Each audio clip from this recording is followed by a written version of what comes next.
press the bell icon on the YouTube app and never miss another update.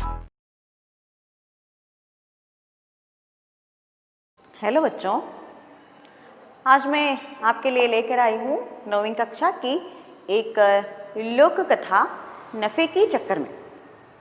ये नफ़े की चक्कर में एक लोक कथा है बच्चों। लोक कथा क्या होता है? लोक कथा वो होता है कि जो पीढ़ी दर पीढ़ी एक बोलते आने वाली कथा। ನಫೆ ಕಿ ಚಕ್ಕರ್ ಮೇ ಅಂತಂದರೆ ಲಾಭದ ಆಸೆಯಲ್ಲಿ ಅಂತ ಇದೊಂದು ಲೋಕಕಥೆಯಾಗಿದೆ. ಇದು ಪೀಳಿಗೆಯಿಂದ ಪೀಳಿಗೆಗೆ ಹೇಳಿಕೊಂಡು ಬಂದಿರುವಂತಹ ಒಂದು ಕಥೆಗೆ ಲೋಕಕಥಾ ಅಂತ ಹೇಳ್ತಾರೆ. ನೋಡೋಣ ನಫೆ ಕಿ ಚಕ್ಕರ್ ಮೇ ಏನಿದೆ ಈ ಪಾಠದಲ್ಲಿ ಅಂತ.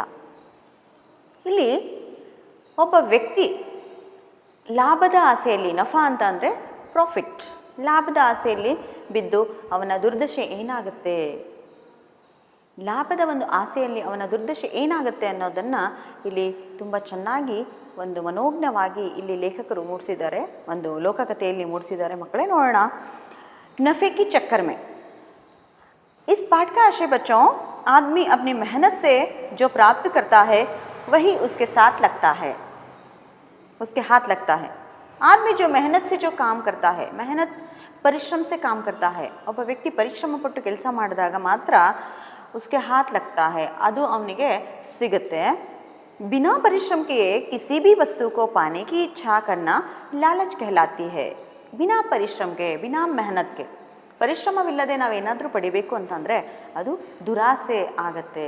ನಾವು ಏನನ್ನಾದರೂ ಪಡಿಬೇಕು ಅಂತಂದರೆ ನಾವು ಏನು ಮಾಡಬೇಕು, उसे हम परिश्रम से ही पाना है. इस कहानी में नफ़े के चक्कर में पड़े एक व्यक्ति की दशा का वर्णन अत्यंत मनोविनोद रूप में वर्णित किया है.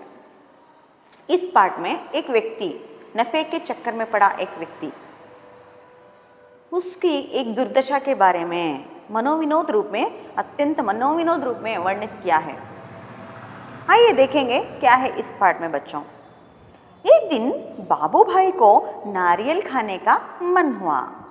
एक गुजराती लोक कथा है, वहाँ सबको भाई बोलते हैं, एक रेस्पेक्टेड रूप में उनको भाई बुलाते हैं. वहाँ एक व्यक्ति का नाम था बाबू भाई. एक दिन बाबू भाई को नारियल खाने का मन हुआ. क्या खाने का मन हुआ? उसकी इच्छा हुई नारियल, कन्नड़ में एलनीरू कहते हैं, टेंडर कोकोनट कहते हैं, उसको खाने का मन हुआ. उसके बारे में सोचते ही बाबू भाई ने अपने होंठों को चटकारा. नारियल को याद करके, आ ತೆಂಗಿನಕಾಯಿಯನ್ನು ನೆನಪು ಮಾಡಿಕೊಂಡು तो बाबू भाई क्या करते हैं, होंठों को चटकाना, होंठों को चटकाना, ಬಾಯಿ ಚಪ್ಪರಿಸ್ಕೊಂಡ. ಅವನಿಗೆ ಆಸೆ ಆಯಿತು ತಿನ್ನಬೇಕಂತ. वाह क्या मीठा मीठा सा स्वाद होगा. वो सोचता है क्या मीठा मीठा स्वाद, उसका स्वाद कैसा है, स्वीट, मीठा है ना, स्वीट होगा कहकर वो सोचने लगा क्या, टेंडर कोकोनट के बारे में. लेकिन एक छोटी सी समस्या थी. उसको नारियल खाना था, उसको खाने की एक आस है, लेकिन समस्या ये थी कि एक छोटी सी समस्या, घर में एक भी नारियल नहीं था. नारियल खाने का मन हुआ है लेकिन एक भी नारियल नहीं है घर में. वो सोचता है ओहो, अब मुझे बाजार जाना पड़ेगा और पैसे भी खर्च करने पड़ेंगे. तो नारियल लेने के लिए कहाँ जाना है? घर में नारियल नहीं है, वो नारियल लाने के लिए बाज़ार जाना है और पैसे भी खर्च करना पड़ेगा, है ना. तो इसलिए उसने क्या किया, जूते पहनकर, छड़ी उठाकर बाबू भाई निकल पड़े. जूते पहनना, स्लीपर डालकर, छड़ी उठाकर, छड़ी यानी एक लकड़ी रहती है, वो लकड़ी लेकर जाने वाला था बाबू भाई. छड़ी लेकर बाबू भाई निकल पड़े. बाबू भाई वहाँ से चलते हैं, चलना यानी वहाँ से बाज़ार जाते हैं. बाज़ार में लोग अपने अपने कामों में लगे थे. तो बाज़ार में हम देख सकते हैं बाज़ार का दृश्य कैसे रहता है बच्चों. लोग अपने अपने कामों में व्यापार करते रहते हैं, लोग अपने अपने कामों में लगे थे. देखते पूछते वे नारियल वाले के पास पहुंच गए. वो पूछते पूछते कहाँ जाते हैं, नारियल वाले के पास जाते हैं. नारियल वाला यानी टेंडर कोकोनट वाले के पास जाते हैं नारियल खरीदने के लिए. वो कहते हैं और ತೆಂಗಿನಕಾಯಿಯನ್ನ ಹತ್ರ ಹೋಗಿ ಹೇಳ್ತಾರೆ, ए नारियल वाले, नारियल कितने में देंगे? बाबू भाई ने पूछा। वो नारियल वाले से पूछते हैं, क्या कहते हैं? ए नारियल वाले, नारियल कितने में देंगे? तो नारियल ಎಷ್ಟಕ್ಕೆ ಕೊಡ್ತೀಯಾ ಅಂತ. नारियल वाले ने कहा, बस 2 रुपए में काका. नारियल वाले ने जवाब दिया, उत्तर दिया, काका बस 2 रुपए. तो नारियल का दाम कितना था? दाम का अर्थ है मूल्य, तो उसका रेट कितना था? 2 रुपए. तो नारियल वाले ने कहा, बस 2 रुपए काका. नारियल का दाम कितना था? 2 रुपए. बाबू भाई ने आंखें फैलाकर कहा, बहुत ज़्यादा है, 1 रुपए में दे दो. तो काका को 2 रुपए ज़्यादा हुआ, तो उसका मूल्य ज़्यादा लगा, इसलिए उस नारियल को कितने में पूछा? बाबू भाई ने 1 रुपए में पूछा. 2 ರೂಪಾಯಿ ಇದ್ದಂತಹ ಮೂಲ್ಯವನ್ನು 1 ರೂಪಾಯಿಗೆ ಅವರು ಕೇಳ್ತಾರೆ. नारियल वाले ने कहा, ना जी ना, 2 रुपए सही दाम ले लो या छोड़ दो. इल्लप्पा नहीं, मैं रुपए में नहीं दूंगा, सही दाम, 2 रुपए सही दाम. 2 रुपीज़ क्या है? फिक्स रेट है और सही करेक्ट रेट है, तो ले लो या छोड़ दो. आप इस नारियल को 2 रुपए में ले लो या छोड़ दो कहकर बोलता है. ठीक है, ठीक है, बाबू भाई बड़बड़ाए. तो बाबू भाई कहते हैं, ठीक है, अच्छा तो बताओ 1 रुपए में कहाँ मिलेगा? तो बाबू भाई नारियल वाले को पूछते हैं. ತೆಂಗಿನಕಾಯಿಯವನಿಗೆ ಕೇಳ್ತಾರೆ, 1 ರೂಪಾಯಿಗೆ ತೆಂಗಿನಕಾಯಿ ಎಲ್ಲಿ ಸಿಗುತ್ತೆ ಅಂತ. नारियल वाले ने कहा, यहाँ से थोड़ी दूर मंडी है, वहाँ शायद मिल जाए. ಇಲ್ಲಿಂದ ಸ್ವಲ್ಪ ದೂರ ತೆಂಗಿನಕಾಯಿಯ ಮಂಡಿ ಇದೆ. ಮಂಡಿ ಅಂದರೆ ಅದು ಹೋಲ್ಸೇಲ್, ಕಡಿಮೆ ರೇಟ್ ಸಿಗುವಂತಹ ಸ್ಥಳ. ತುಂಬ ತೆಂಗಿನಕಾಯಿಗಳನ್ನು ಹೋಲ್ಸೇಲ್ ದರದಲ್ಲಿ ಮಾರುವಂತಹ ಒಂದು ಸ್ಥಳ. तो यहाँ से दूर मंडी है, तो वहाँ शायद मिल जाएंगे, ಬಹುಶಃ ಸಿಗ್ಬೋದು, शायद मिल जाएंगे कहकर वो मंडी का पता बोलता है. बाबू भाई उसी तरफ चल पड़े. तो बाबू भाई क्या करते हैं? मंडी के पास जाते हैं. मंडी में कोलाहल फैला हुआ था. कोलाहल बहुत शब्द था, बहुत ही शब्द हो रहा था मंडी में. लोग लेना देने की शोर था. व्यापारियों की ऊंची ऊंची आवाज़ें गूंज रही थी. मंडी में ऊंची ऊंची आवाज़ें, बहुत ज़ोर ज़ोर से शब्द सुनाई दे रहा था. नारियल वाले को देखकर बाबू भाई ने पूछा, अरे भाई, 1 नारियल कितने में दोगे? वहाँ पर मंडी में एक नारियल वाला रहता है. तो बाबू भाई जाकर नारियल वाले को पूछते हैं. क्या पूछते हैं? अरे भाई, 1 नारियल कितने में दोगे? 1 ತೆಂಗಿನಕಾಯಿಯನ್ನು ಎಷ್ಟಕ್ಕೆ ಕೊಡ್ತೀಯಾ ಅಂತ ಮಂಡಿಯವನಿಗೆ ಕೇಳ್ತಾರೆ. सिर्फ 1 रुपए काका, नारियल वाले ने जवाब दिया. जो चाहो ले जाओ जल्दी. तो नारियल वाले ने जवाब दिया, नारियल का दाम कितना था? 1 रुपए काका, क्योंकि मंडी में बहुत कम मूल्य में मिलते हैं. तो 1 रुपए काका, जो चाहो ले जाओ जल्दी. तुम्हें जो चाहो नारियल ले जाओ जल्दी, जल्दी ले जाओ कहकर नारियल वाला बाबू भाई से कहता है.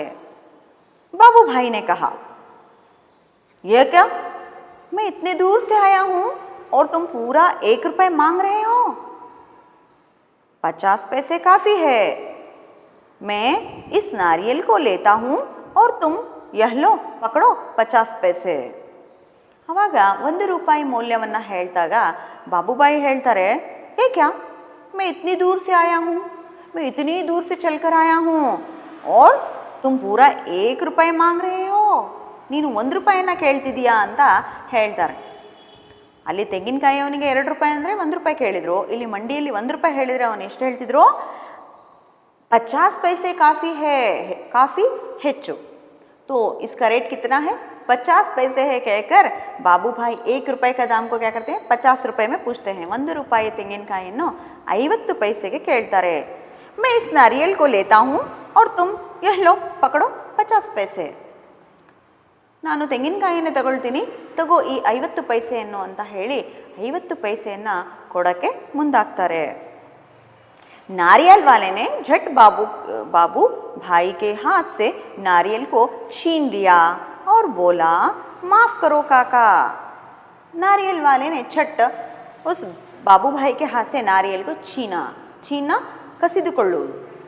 तो बाबू भाई के हाथ से नारियल वाला क्या करता है, नारियल को छीन लेता है और बोलता है, मತ್ತೇನು ಹೇಳ್ತಾನೆ नारियल वाला, माफ़ करो काका 1 रुपए का फिर कुछ नहीं। माफ़ करो काका 1 रुपए या फिर कुछ नहीं। लेकिन बाबू भाई का निराश चेहरा देखकर बोला, 1 रुपए या फिर कुछ नहीं, 1 ರೂಪಾಯಿಯನ್ನು ಕೊಡಿ ಇಲ್ಲ ಅಂದರೆ ಆಗೋದಿಲ್ಲ ಅಂತ ಹೇಳಿ ತೆಂಗಿನಕಾಯಿನ ಇಸ್ಕೊಳ್ತಾನೆ। लेकिन बाबू भाई का निराश चेहरा देखकर बोला, लेकिन बाबू भाई का चेहरा कैसा हो गया, निराश। तो 1 ರೂಪಾಯಿಯ ಒಂದು ತೆಂಗಿನಕಾಯಿಯನ್ನು 50 ಪೈಸೆಗೆ ಹೇಳ್ತಾರೆ, ಅವನು ಆ ಒಂದು ತೆಂಗಿನಕಾಯಿಯನ್ನು ನಾರಿಯಲ್ ವಾಲ ವಾಪಸ್ ಕಸ್ಕೊಳ್ತಾನೆ। ಆವಾಗ ಬಾಬು ಭಾಯಿಯವರ ಚೆಹರಾ ಫೇಸ್ ಏನಾಗುತ್ತೆ, ತುಂಬ ನಿರಾಶರಾಗ್ತಾರೆ। ಅದಕ್ಕೆ तब नारियल वाले ने कहा, बंदरगाह पर जाओ, चले जाओ, हो सकता है वहाँ तुम्हें 50 पैसे में मिल जाए। देखो काका, तुम 50 पैसे में मैं नहीं दूंगा, तुम कहाँ जाना है, बंदरगाह जाओ। बंदरगाह जाने के लिए कहता है, हो सकता है वहाँ तुम्हें 50 पैसे में मिल जाए। हो सकता है ನಿಮಗಲ್ಲಿ 50 पैसे ತೆಂಗಿನಕಾಯಿ ಸಿಗ್ಬೋದು। कहाँ जाने के लिए बोला, बंदरगाह जाने के लिए कहा। बंदरगाह यानी बच्चों जो समुद्र का तट होता है, ಸಮುದ್ರ ತೀರ ಇರುತ್ತೆ ಅಲ್ಲಿ, ಅದಕ್ಕೆ ಏನು ಹೇಳ್ತಾರೆ, ಪೋರ್ಟ್, ಸಮುದ್ರದ ಒಂದು ಕೊನೆ ತೀರ ಪೋರ್ಟ್ ಅಂತಾರೆ ಇಂಗ್ಲೀಷಲ್ಲಿ। तो वहाँ जाने के लिए बंदरगाह जाने के लिए कहा। ಅಲ್ಲಿ ಯಾಕಂದರೆ ಅಲ್ಲಿ ಸಮುದ್ರ ತೀರದಲ್ಲಿ ಒಂದು ಬಂದರ್ಗಾ ಪೋರ್ಟ್ ಇರುತ್ತೆ, ಅಲ್ಲಿ ತೆಂಗಿನ ಮರಗಳು ಜಾಸ್ತಿ ಇರುತ್ತೆ, ಅಲ್ಲಿ ನಿಮಗೆ 50 ಪೈಸೆಯಲ್ಲಿ ಸಿಗ್ಬೋದು ಅಂತ ಹೇಳಿ ಅವರು ಪೋರ್ಟ್ ಬಂದರ್ಗಾದ ಅಡ್ರೆಸ್ಸನ್ನು ಹೇಳ್ತಾರೆ।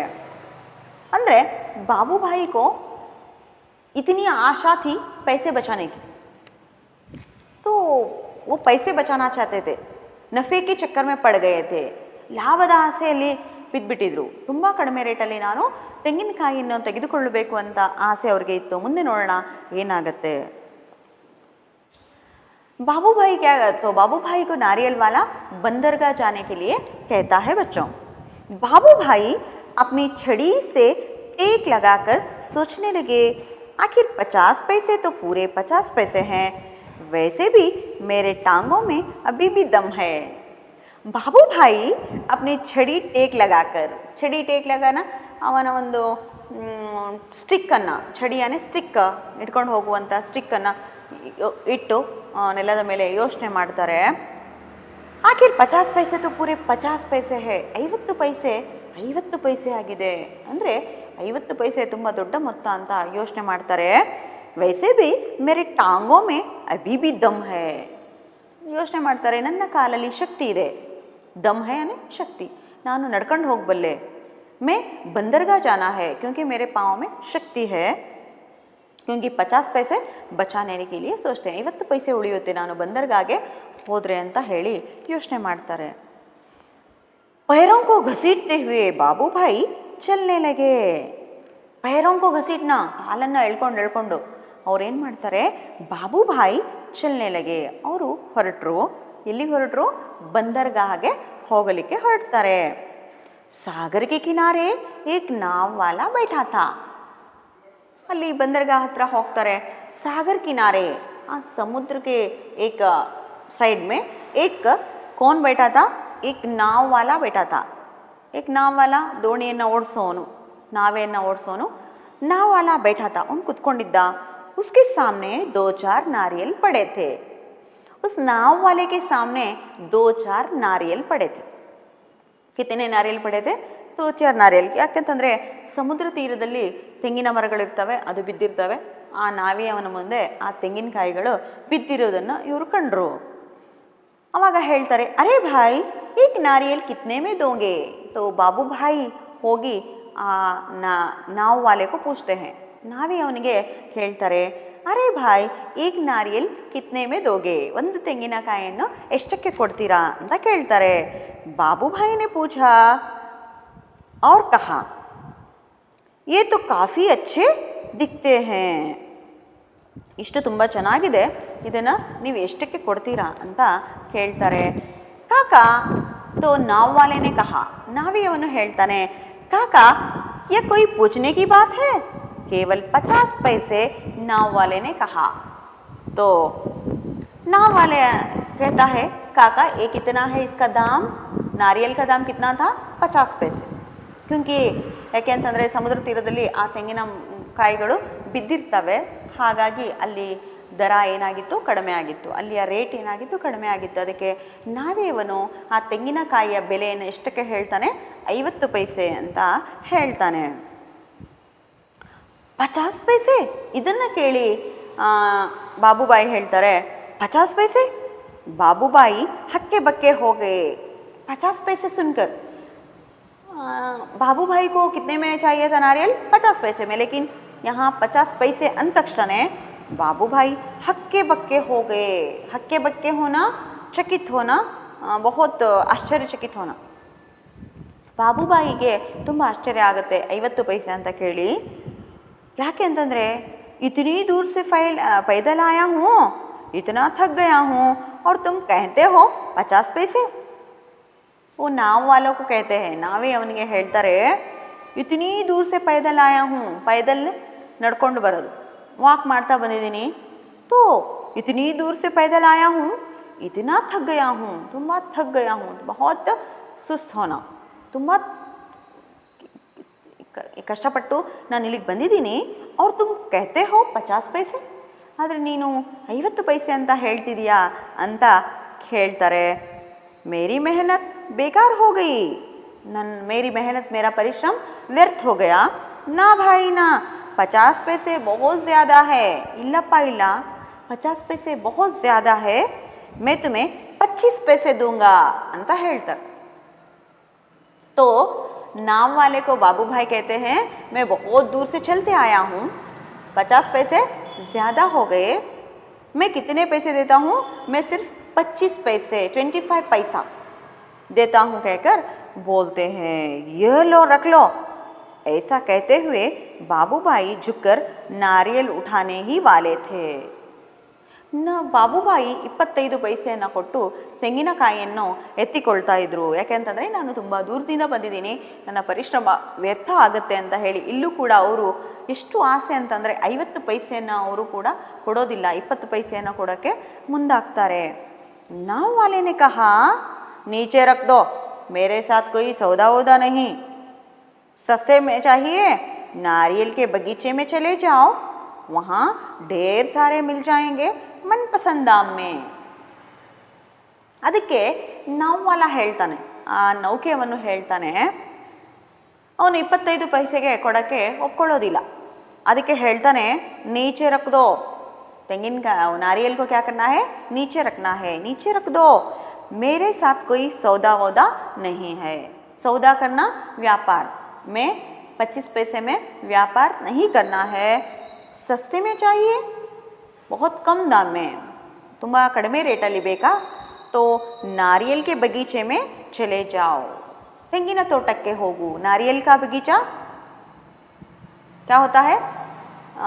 ತೋಟ ಅಂತ ಹೇಳ್ತಾರೆ. तो बगीचा ಅಂತಂದರೆ ತೋಟ. तो ತೆಂಗಿನ ತೋಟಕ್ಕೆ ಹೋಗಿ, वहाँ ढेर सारे मिल जाएंगे मनपसंद दाम में, ಅಲ್ಲಿ ತುಂಬ ಸಿಗುತ್ತೆ, ಬೇಕಾದಂತಹ ಒಂದು ರೇಟಲ್ಲಿ, ತುಂಬ ಕಡಿಮೆ ರೇಟಲ್ಲಿ ಸಿಗುತ್ತೆ. ನೀವು ಎಲ್ಲಿಗೆ ಹೋಗೋಕ್ಕೆ ಹೇಳ್ತಾನೆ? नाव वाले ने बाबू भाई को कहाँ जाने के लिए कहा? बगीचे में जाने के लिए कहा. ತೋಟಕ್ಕೆ ಹೋಗೋಕ್ಕೆ ಹೇಳ್ತಾರೆ. ಬಾಬುಭಾಯಿ ಯಾಕಂತಂದರೆ 20 ಪೈಸೆ ರೇಟಲ್ಲಿ ಅವರು ಕೊಡೋಕ್ಕೆ ಒಪ್ಪಲ್ಲ. ಅದಕ್ಕೆ ನೀವು ತೋಟಕ್ಕೆ ಹೋದರೆ ನಿಮಗೆ ಇಚ್ಛೆ ಪಟ್ಟಂತಹ ಕಡಿಮೆ ರೇಟಲ್ಲಿ ಸಿಗುತ್ತೆ, ತೋಟಕ್ಕೆ ಹೋಗ್ರಿ ಅಂತ ಹೇಳಿ ಅವರು ಸಲಹೆಯನ್ನು ಕೊಡ್ತಾನೆ. ಬಾಬುಭಾಯಿ ने फिर अपने आप को समझाया. ಬಾಬುಭಾಯಿ ತನ್ನಷ್ಟಕ್ಕೆ ತಾನೇ ಸಮಜಾಯಿಸಿಕೊಳ್ತಾರೆ, ಯೋಚನೆ ಮಾಡ್ತಾರೆ. ಏನಂತ ಯೋಚನೆ ಮಾಡ್ತಾರೆ ಬಾಬುಭಾಯಿ? ಮತ್ತೆ ಕಡಿಮೆ ರೇಟಿಗೆ ಸಿಗ್ಬೋದು, 25 पैसे ಸಿಗ್ಬೋದು ಅಂತ ಯೋಚನೆ ಮಾಡಿ, इतनी दूर आया हूँ, अब बगीचे तक जाने में हर्ज ही क्या है? इಷ್ಟು ದೂರ ನಡ್ಕೊಂಡು ಬಂದಿದ್ದೀನಿ, इतनी दूर से आया हूँ, बगीचे तक जाने के लिए हर्ज क्या है? हर्ज यानी हानि. हर्ज का मतलब बच्चों हानि. आप टेक्स्ट बुक में अंडरलाइन करके मीनिंग लिखना है. तो इतनी दूर आया हूँ, ಇಷ್ಟು ದೂರ ನಡ್ಕೊಂಡು ಬಂದಿದ್ದೀನಿ, अब बगीचे तक जाने में हर्जी क्या है, ತೋಟಕ್ಕೆ ಹೋಗೋಕ್ಕೆ ಏನು ಹಾನಿ ಆಗೋದಿಲ್ಲ ಅಂತ ಯೋಚನೆ ಮಾಡ್ತಾರೆ. सच बात तो ये थी कि वे काफ़ी थक चुके थे.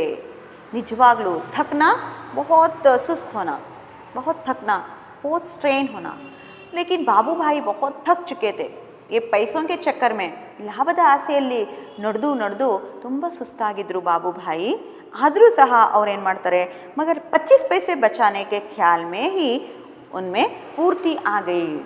20 ಪೈಸೆ ಉಳಿಯುತ್ತೆ ಅನ್ನುವಂತಹ ಒಂದು ಯೋಚನೆಯಲ್ಲಿ ಅವರಿಗೆ ಇನ್ನೂ ಸ್ವಲ್ಪ ಹುರುಪು ಬರುತ್ತೆ, ನಡ್ಕೊಂಡು ಹೋಗುವಂತಹ ಒಂದು ಆಸೆ ಆಗುತ್ತೆ, ಅವರಿಗೆ ಸ್ಫೂರ್ತಿ ಬರುತ್ತೆ.